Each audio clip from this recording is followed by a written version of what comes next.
3 intervals, 1 minute rest for max burpee box jump overs. Let's check in with Mike Arsenault on the competition floor. Well, thank you very much, Sean. In solidarity with these athletes, I've been wearing a ruck throughout this test thus far, and it's just heavy enough to be a bit of a nuisance. But we do want to thank GoRuck for providing all of these rucks for these athletes to attack this test. I'm thinking GoRuck, the athletes may not share the same sentiment once they make it through the entirety of test number 2. Thank you, Mike. 10 women in this 5th of 6 heats.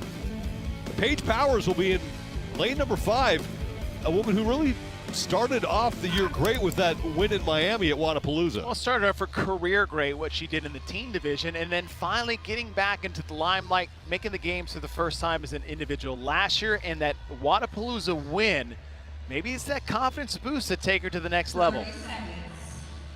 19th place overall right now for Paige Powers, and Tori Dyson out of CrossFit New England.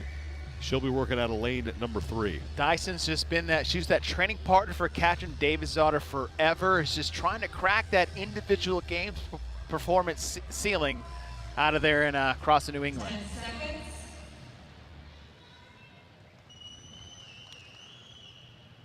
Stand by.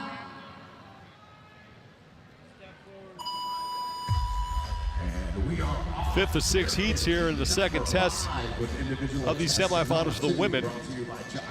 And we're still trying to figure out who had the top score from the prior heat, but it looks like Prevo and Calista Lang tied at 41 reps. Now, who wins the tiebreaker there depends on who had the best score after round 1. So still trying to sort that out, but 41 reps looks to be the mark to beat here. Yeah, we knew that Roarin Scott actually had the most reps in round 1, and it kind of falls in line of where everybody sits, and that's an important piece of this, Sean, is that the tiebreaker is the number of burpee box jump overs you do in this first set, as Paige Powers and Dyson come off the rings at the same time. As we move to these 20 single leg squats, you have to do 5 on one leg, unbroken. You don't have to start over at 0. So if your foot comes down within 5, you'll get a no rep, and then you can pick back up on the previous rep that you did. Dyson and Powers advancing, as did Shelby Neal down in lane number 8. Also, Nicole Gibson, Burke, and Samantha Pugh are also on their one-legged squats. Shelby Neal in lane 8 is in the lead here. She's at the middle of your screen now. And next to her in lane 9 is Lexi Neely. Now, Shelby Neal last year at semifinals was having an incredible performance until they got to the legless rope climb event, which actually knocked her out of what was, I think, a top leaderboard position, maybe even first place. And she had talked about things she needs to work on, and she had put that specifically, and that's not happening again. Well, she'll have her opportunity coming Sunday to see if she shored up that hole. Neely and Neal were first to the burpee box jump overs. Paige Powers in the middle of your screen in those lavender shorts. She was the 3rd woman there. Tori Dyson, bottom of your screen in the light blue shorts, was close behind. Now we talking about different techniques, is look at Shelby on the left in lane number 8, and then look over in lane number 9 with Lexi Neely. Shelby is stepping off the box as soon as she lands, where Neely is doing an extra jump. And what Shelby's doing is she is absorbing that landing and just taking it off of the box, right? She's taking it off the box. And in fact, Neely just switched her technique, but that double landing, that hop on, hop off, people forget how much landing takes away from muscular fatigue and endurance and your ability to produce power, let alone with a ruck over and over and over. So the step off is a bit of a even quicker pace, but less impact for these athletes. Approaching 10 seconds left in this first of 3 rounds. Lexi Neely and Shelby Neal at the top of your screen, along with Paige Powers in the middle.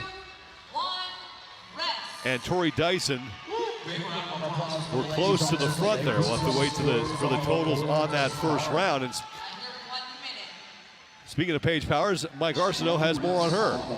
Well, Paige attempted both of these tests on the same day last week in a training session, and she said she used her arms way too much on testing the first event that we have of the competition, and that made the transition, made the complex a lot more difficult for her. She said today, earlier this morning, she used her legs a little bit more during test number 1. Hopefully that means her pulling strength will be a little bit fresher here in test number 2.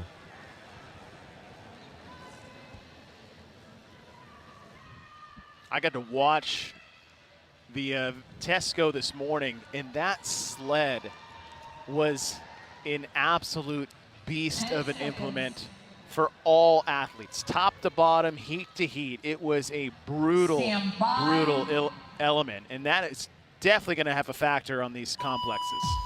Shelby Neal unofficially with 20 reps in round number 1. And why that's important, as you heard Chase say, is that's going to be your tiebreak score if you tie with someone at the end of this test. And that's exactly what we saw in heat number 4. And it's Carolyn Prevost who's going to get the edge over Callista Lang. Prevost had 17 reps in round 1, Lang with 16. Once again, we're back to the 5 ring complexes: toes to ring, muscle up, and a dip. Paige Powers still stringing these complexes together. And I like to see is that she's got a pretty relaxed hang. And what I mean by that is her arms. And that is an aid with the grips as well. Is that nice straight arms, that layout, and then what you want to see is that lay back to get over the top. Paige Powers' technique was very good. Alexi Neely, Ashley Giroux at the top of your screen in the long pants, and Tori Dyson and Nicole Gibson-Burke. She's in lane number 2. Gibson-Burke is just moving forward there. There's Lexi Neely, who is, again, one of the first women to these one-legged squats. You have to do 5 on one leg, and then move forward, do 5 on the other.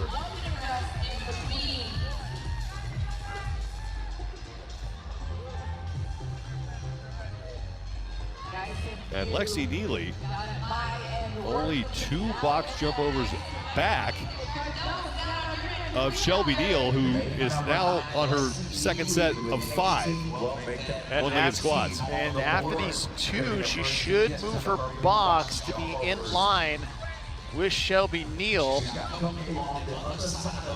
And it was really the single leg squats that Neely, I mean, she looked so smooth in it. And honestly, single leg squats are one of those movements that after you do about 50 or 60 of them, they finally feel good. Or 500, depending on who you are and how your knees and ankles respond to the movement. But oftentimes at this rep scheme, you'll see athletes figure out the bag, they'll figure out the weight of the ruck, the weight distribution, and then you'll see a better performance in the later rounds than you would in the first ones. Ashley Giroux and Lexi Neely at the very top of your screen. There are your 2 leaders. Shelby Neal has now gotten to the box. Paige Powers is there as well, and there's no shock that Ashley Giroux doing well at this test. She grew up in gymnastics.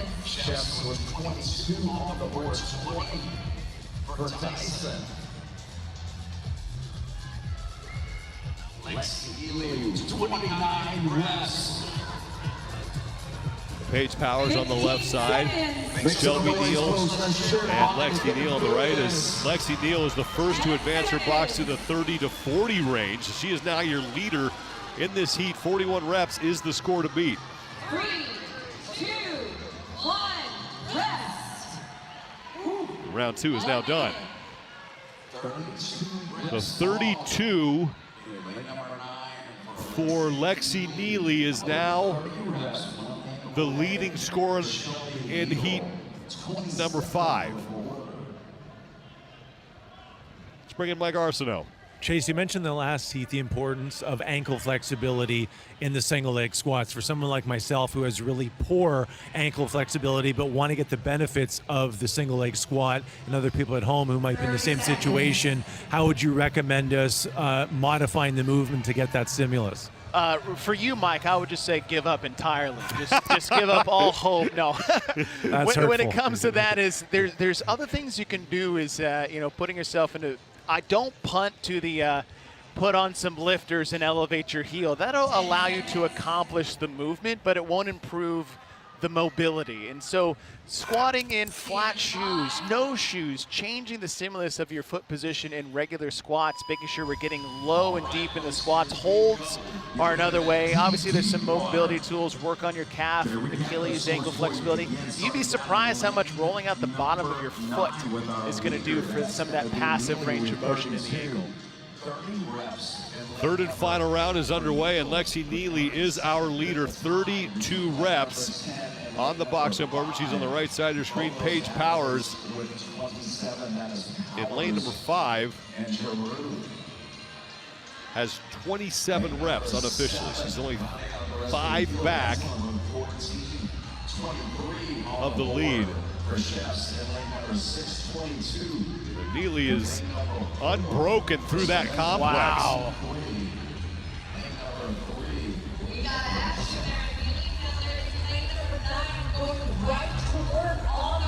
Lexi Neely, just 20 years old, out of BD CrossFit in Indianapolis, Indiana. The second interval, yes, she's sitting on 32 reps. And just looks so comfortable. 2 minutes of work stands before them. Now Paige in the center part of your screen, she's had some great complexes on the rings, but once she gets off, she's just moving a little bit slower. But I mean, it's hard to compare her to Lexi Neely. Neely's just so quick and fluid with her movement, but Paige, they're just totally different athletes. So the fact that she's keeping pace with someone like Neely, I think bodes well for Paige. so far, they are your leaders, as now some more women are getting on their one-legged squats. Ashley Giroux is onto the floor as she continues to work her way through the one-legged squats. And Lexi Neely adding to her leading total in this heat right now, 41 at the bottom left-hand part of your screen from Carolyn Prevost and Callista Lang. Those are the top scores we've seen. That's unofficially rep 35 for Neely, with plenty of time to set the new score to beat here. She has a consistent pace.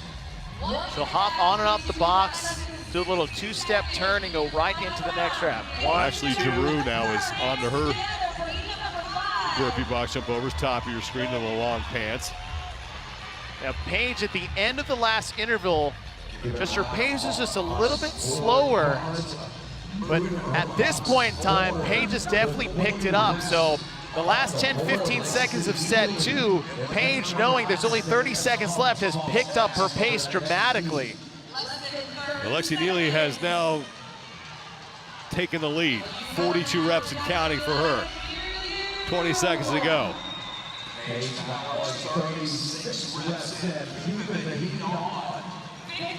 seconds. Now 10 seconds to go before we hit the cap. Paige Powers is trying to keep herself in second place behind Lexi Neely. And we'll see how it all shakes out, but Lexi Neely's gonna have your new score to beat. And this is when sitting in the last heat can be good, can be bad, is that now we know that if we want to give ourselves more time to get more reps, you're going to have to do something on the complex maybe you weren't planning to do. If you're planning to break, okay, well, where are you going to make up that time? If you break up this complex that Neely did not, well, that's 10, 15, 20 seconds possibly that you're going to have to make up. Where are you going to make that up? Single leg squats? Doubt it. Burpee box jump overs? A lot harder. Replay presented by Rogue, 47 reps for Lexi Neely. And she did it here by getting the most time of any athlete on the back half of this in that layout. Watch her push those rings out at the bottom for that ring muscle up. That is wonderful. Allowing the swing to do the work and let your arms just kind of sit there and hang. The smoothness on her pistols, a nice tempo, good rhythm. She didn't break on any single thing on the buy-in portion of